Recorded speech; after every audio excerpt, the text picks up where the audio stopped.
लग्नाआधी नवऱ्याला फोन केला आणि विचारलं कुठे आहे, तर म्हणायचे तुझ्या मनात. लग्नानंतर फोन केला, विचारले कुठे आहे, तर म्हणतात ठेव फोन, आहे कामात.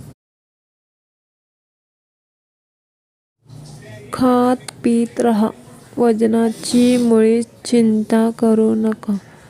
शेवटी खांद्यावर तर नातेवाईकच नेणार आहेत. आपल्याला कुठे जायचंय पायी.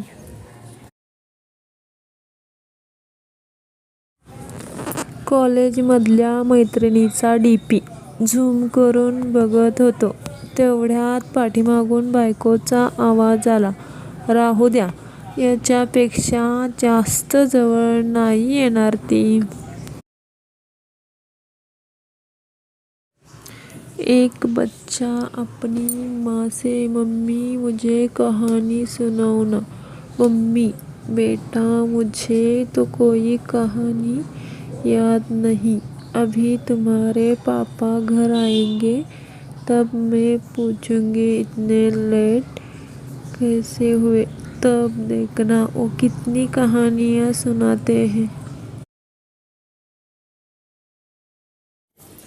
एक बार एक कंजूस लड़के को एक कंजूस लड़की से प्यार हो जाता है.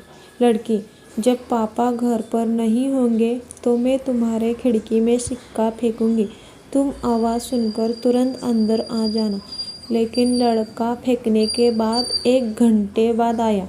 लड़की, इतनी देर क्यों लगा दी. लड़का, सिक्का ढूंढ रहा था. लड़की, धागा बांधकर फेंका था, सिक्का वापस लिया था मैंने. महिला, भैया एयरपोर्ट जाने का कितना किराया होगा.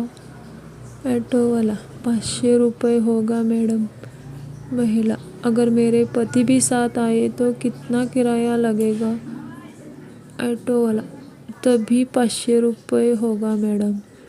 महिला अपने पति को बोलते हैं कि देखो, मैंने बोला था ना कि तुम्हारी कोई वैल्यू ही नहीं है. मी मम्मीला फोन घेण्याचा हट्ट करत होतो, तर मावशी म्हणाली लय मोबाईल घ्यायचा आहे तर किडनी विक आणि घे तुला पाहिजे तसा मोबाईल.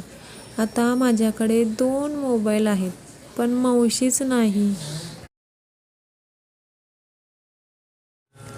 बायको माहेराहून परत आली. नवरा दरवाजा उघडतो आणि जोरजोरात हसायला लागतो.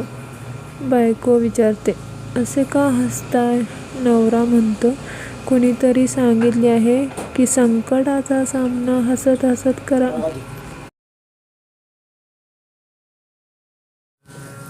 एक छोटीशी मुलगी आजीला विचारते, आजी, रोज आपल्या घरी एक बाई आणि माणूस येतो आणि सकाळी गायब होत. ते कोण आहेत. आजी, हे ईश्वरा, तू त्यांना बघितलंस वाटतं. ते दोघं तुझं आई बाबा आहेत आणि ते खूप वर्षापासून हिंजवडीत जॉब करतात.